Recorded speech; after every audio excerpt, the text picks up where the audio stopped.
Question number third तक हमने basic concepts जो है देख चुके हैं। क्वेश्चन नंबर फोर्थ आज हमें सॉल्व करना है। ये हमारा फर्स्ट प्रैक्टिकल क्वेश्चन से बोल सकते हैं, ठीक है। तो प्लीज़ थोड़ा ध्यान देना, स्टार्ट टू एंड से पूरा देखेंगे हम लोग। पहले क्या करेंगे, सारे टिक करके लेंगे कौन सा कहाँ पे जाएगा, एडजस्टमेंट्स के बारे में डिस्कशन करेंगे, देन सॉल्व करेंगे। ओके, देखो, following is the receipt and payment account of Satara sports club Satara.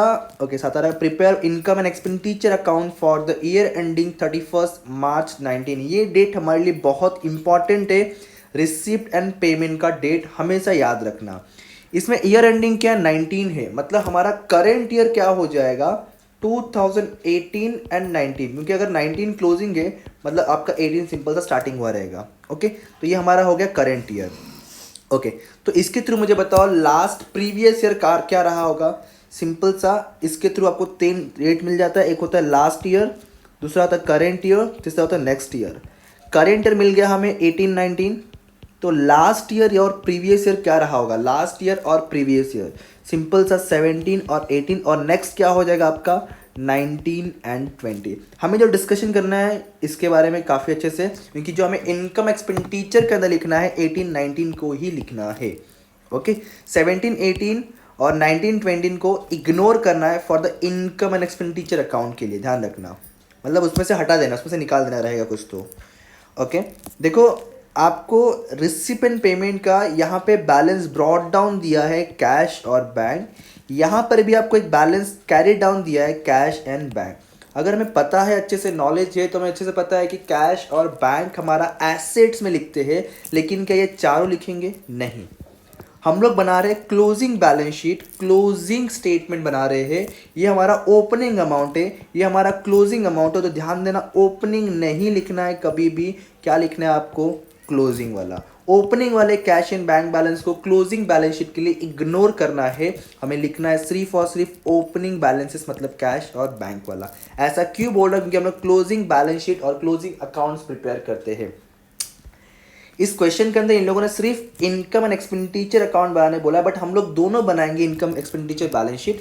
Balance sheet tally नहीं होगा, कोई दिक्कत नहीं, लेकिन हमें सिर्फ प्रैक्टिस के लिए दोनों भी प्रिपेयर करना है, ठीक है। देखो सब्सक्रिप्शन आपका किधर आता है पहले बता दो, इनकम में। रिसिप्ट है मतलब पैसा आ रहा है, मतलब सिंपल सा इनकम।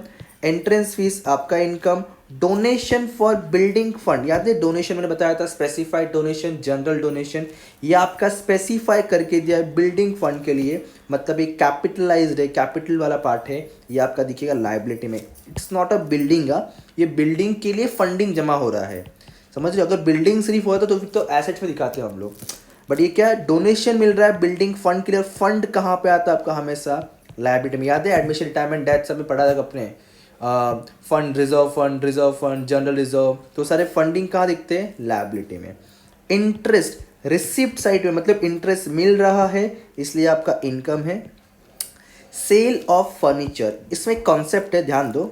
बुक वैल्यू बोला है 8000 और हमने सोल्ड किया 4500, इसका मतलब ये बनता है कि 8000 का फर्नीचर को हमने 4500 में सोल्ड किया। हाँ, 4500 कैश तो रिसीव्ड हुआ है, इसलिए रिसिप्ट साइड लिखा हुआ है, लेकिन हमने लॉस में सोल्ड किया है।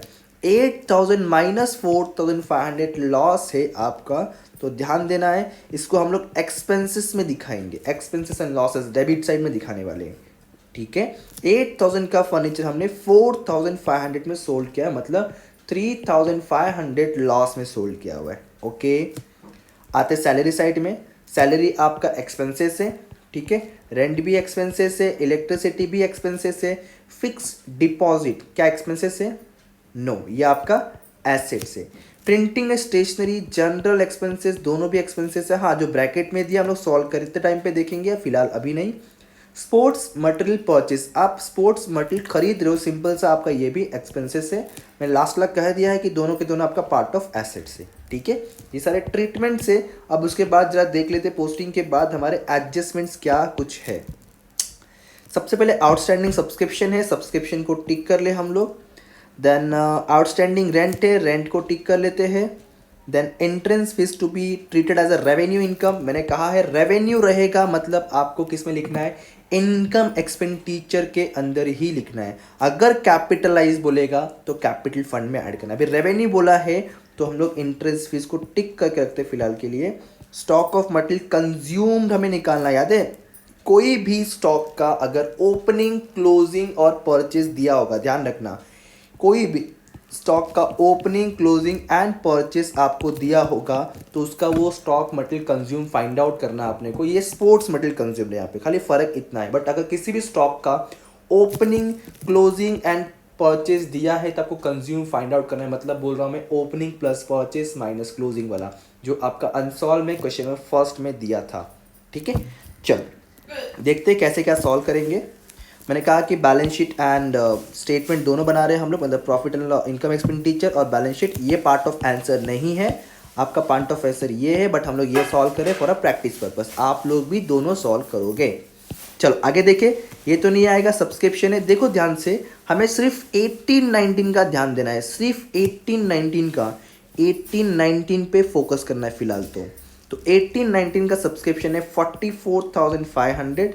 यहाँ पे आऊँगा, लिखूँगा by subscription, by subscription only 18-19 का ही ध्यान दो। 44,500 यहाँ पे आ जाएगा 44,500।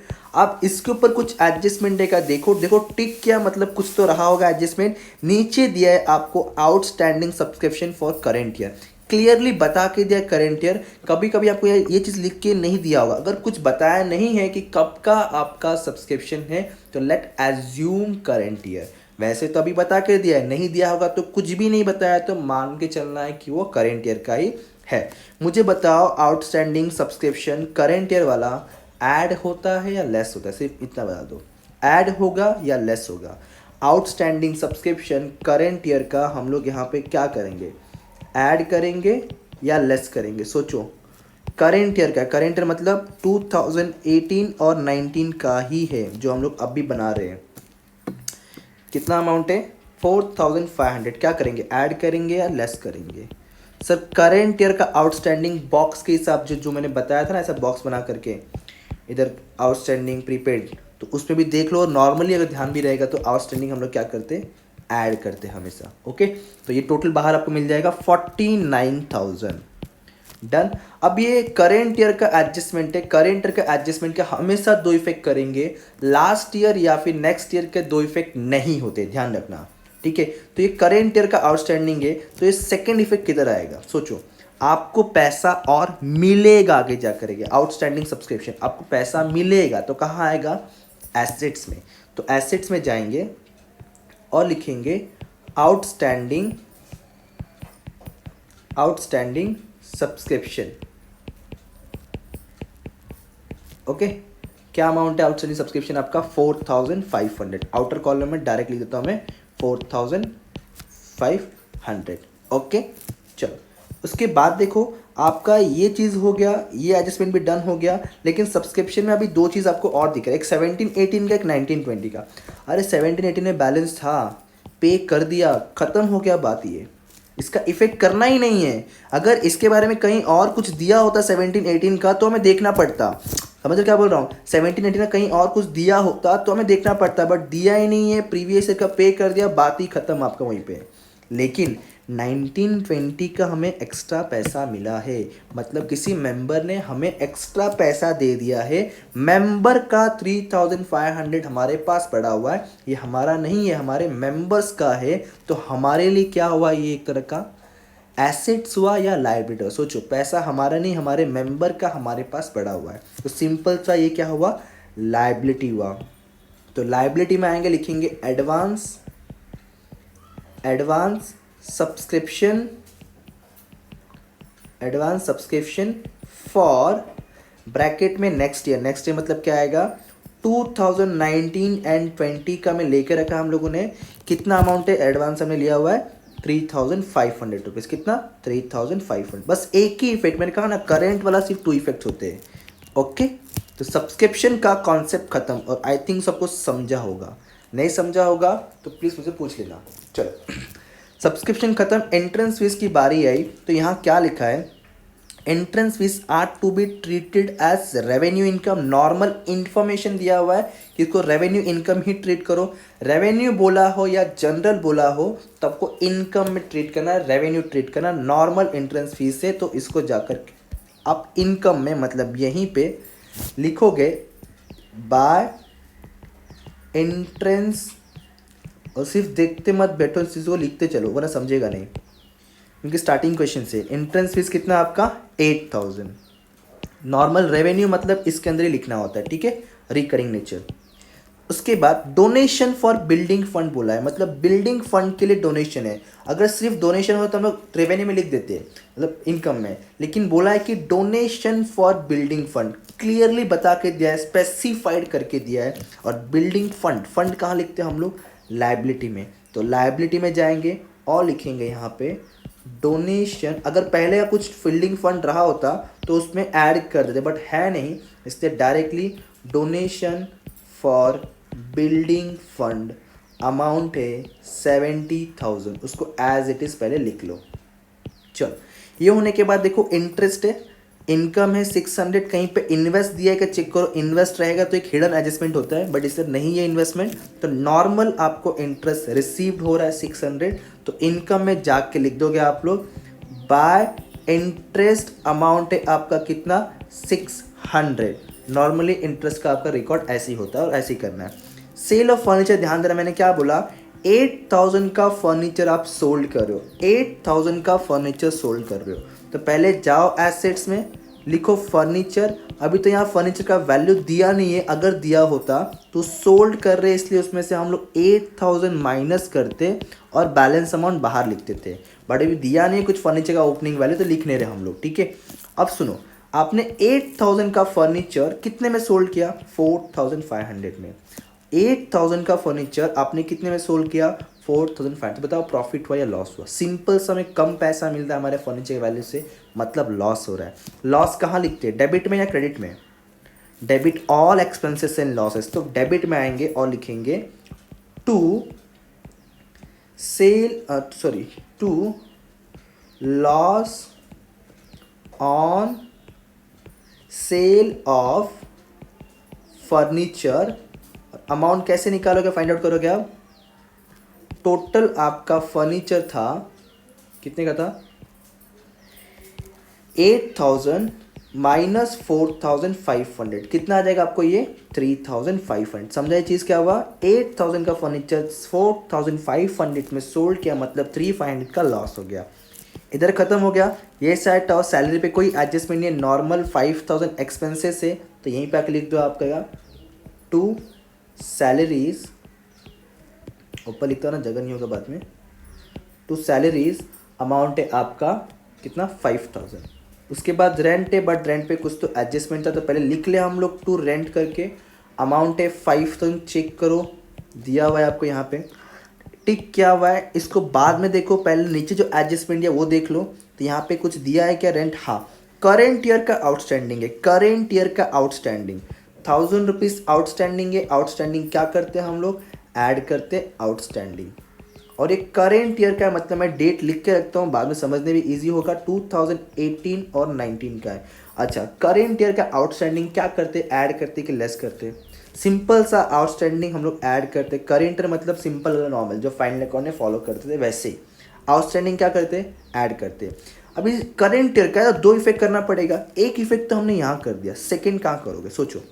आउटस्टैंडिंग रेंट मतलब रेंट और पे करना बाकी है, तो एसेट्स हुआ कि लाइबिलिटी हुआ, पे करना बाकी है इसलिए पार्ट ऑफ लाइबिलिटी। तो लाइबिलिटी में जाएंगे और लिखेंगे आउटस्टैंडिंग रेंट, आप लोग फुल फॉर्म लिखना, ठीक है।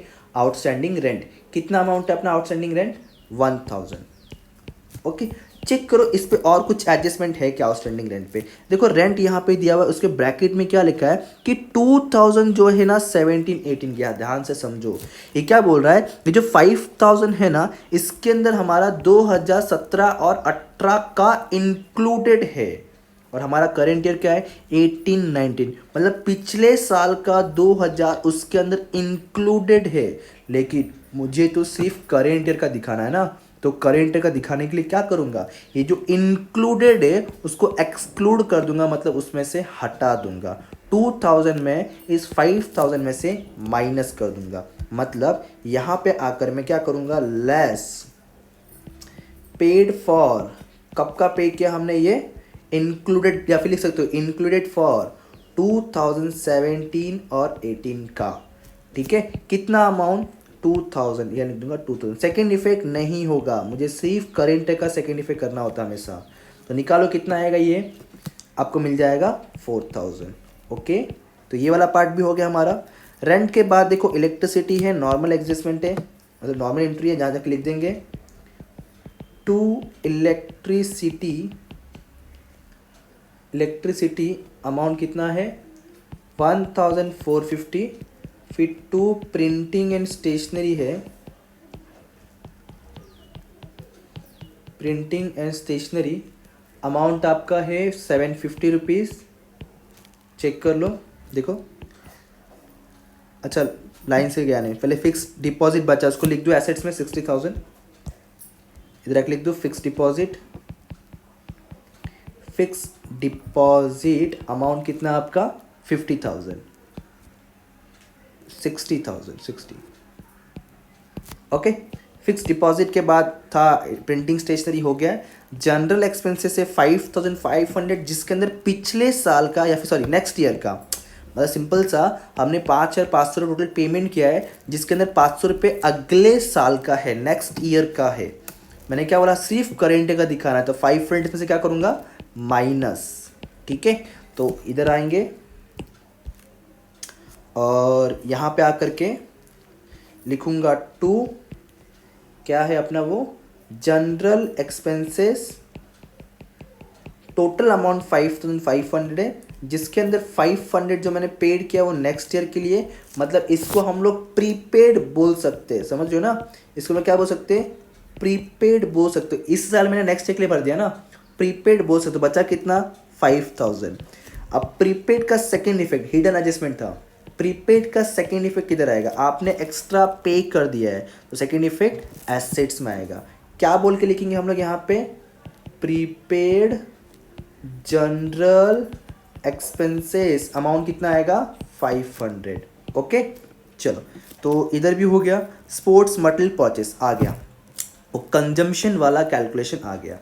कैसे करने का ध्यान देना, जैसे हमने फर्स्ट क्वेश्चन किया था ना, वैसे ही सबसे पहले डेबिट में आओ, लिखो टू, क्या वैसे कंजम्पशन है स्पोर्ट्स मटेरियल, तो लिखने का to sports material consumption, please full form लिख लेना आप लोग, यहाँ पे जगह नहीं है बस। यहाँ पे हमारा स्टेप्स क्या बोलता है, opening plus purchase minus closing, उसके बाद अगर कुछ आउटस्टैंडिंग वगैरह होगा तो चेक करो ओपनिंग कितना दिया, मुझे बताओ इसमें से दोनों में से ओपनिंग कौन सा है। ये तो मालूम है परचेस है, लेकिन इसमें से ओपनिंग कौन सा रहा होगा। देखो ये आपका 18 का अमाउंट है, ये आपका 19 का अमाउंट है, तो पहला हमारा 18 है मतलब ये ओपनिंग, बाद में 19 मतलब ये closing. 6,000 opening plus purchase 40,000 minus 14,000, तो क्या करूँगा यहाँ लिखूँगा मैं, क्या बोला 6,000 ओपनिंग, परचेस है 40,000 एंड आपका क्लोजिंग है 14,000। माइनस करने पे मुझे टोटल बैलेंस मिल जाता है 32,000। इनमें से किसका मैं सेकेंड इफेक्ट दूँ, ओपनिंग आपका बॉक्स के अंदर सेकेंड इफेक्ट नहीं होगा, परचेज भी बॉक्स के अंदर, देखो बॉक्स के अंदर मतलब क्या, ओपनिंग का लास्ट ईयर का है, तो लास्ट ईयर का सेकेंड इफेक्ट नहीं करना आपने को, तो ये नहीं होगा, परचेज का भी नहीं होगा, बचा क्या क्लोजिंग। याद है क्लोजिंग स्टॉक लिखते हैं हम लोग, कहाँ लिखते हैं एसेट्स में, तो एसेट्स में जाएंगे, लिखेंगे स्टॉक ऑफ स्पोर्ट्स मटेरियल, कितना अमाउंट है 14,000। ओके, इस क्वेश्चन का आपका अच्छा खासा दिया हुआ है, मतलब सब्सक्रिप्शन का भी एडजस्टमेंट है, स्पोर्ट्स मटेरियल का भी है, सारे एडजस्टमेंट से मोस्टली कवर है। Okay, balance sheet directly assets में आ जाएगा आपका, तो एसेट्स में जाएंगे हम लोग, यहाँ पे लिख देंगे कैश और बैंक। ठीक है, अमाउंट क्या क्या देख लो जरा, कौन सा चाहिए था ना, 8,900 25,000, 8,925,000। चेक कर लो क्या सारे एडजस्टमेंट हो चुके हैं, ये सब तो खत्म हो गया, आउटस्टैंडिंग हो गया, रेंट भी हो गया, इंटरेस्ट फीस भी हो गया, सब कुछ खत्म। अब सिंपल सा आपको सिर्फ टैली करना है, क्लोज करना अकाउंट्स। जरा चेक करो ज़्यादा अमाउंट किधर है आपका, डेबिट में है या क्रेडिट में, जस्ट चेक। तो क्रेडिट में देखो 49, 8 और 600 है, और डेबिट में 3554 750। ज़्यादा अमाउंट अपना क्रेडिट साइड ही है, बड़ा अमाउंट तो मतलब डेबिट में कम पड़ने वाला है। मतलब ये हो गया कि आपका इनकम ज़्यादा है कंपेयर टू एक्सपेंसेस, तो आपको प्रॉफिट हो रहा है, मतलब एनपीओ के लैंग्वेज में सरप्लस हो रहा है। ठीक है, ऐड कर दें कितना आ रहा है 57,900। चेक करो एक बार, 57,900 आ रहा है आप लोग को भी। माइनस करने के बाद जो आपको सरप्लस मिलेगा वो है 5,900। जस्ट क्रॉस वेरीफाई एक बार कर लेना। ये मिल गया आपका टू सरप्लस। क्या मिल गया? To surplus. ब्रैकेट में लिख देंगे बैलेंस इन फिगर। ओके, जिन्होंने पूरा कोर्स ज्वाइन किया है अच्छी बात है, जिनको रिक्वायर्ड होगा पूरे कोर्स का वो मुझसे कांटेक्ट कर सकते हैं। ये जो सेंटेंस बोला ये यूट्यूब में जो देख रहे हैं उनके लिए है, अदरवाइज बाकी क्वेश्चन तो आप लोग के पास मिल ही रहा है, लेक्चर तो चल ही रहे हैं। ठीक है, चलो अब मिलेंगे। अच्छा हाँ, बैलेंस शीट सर टैली नहीं किया क्योंकि इसमें बैलेंस शीट टैली करने के लिए बोला नहीं, पूरा इन्फॉर्मेशन दिया भी नहीं है, समझ रहे हो, कैपिटल फंड और कुछ दिया नहीं, इसलिए मैं उसको टैली नहीं कर रहा हूँ, होगा भी नहीं, आप देख लीजिए। क्योंकि ना फर्नीचर का बैलेंस दिया नहीं है, कुछ नहीं, इस प्रैक्टिस के लिए क्या है, कौन सा कहाँ पर आएगा। अब मिलेंगे नेक्स्ट लेक्चर नेक्स्ट वीडियो, तब तक के लिए बाय बाय, जय हिंद।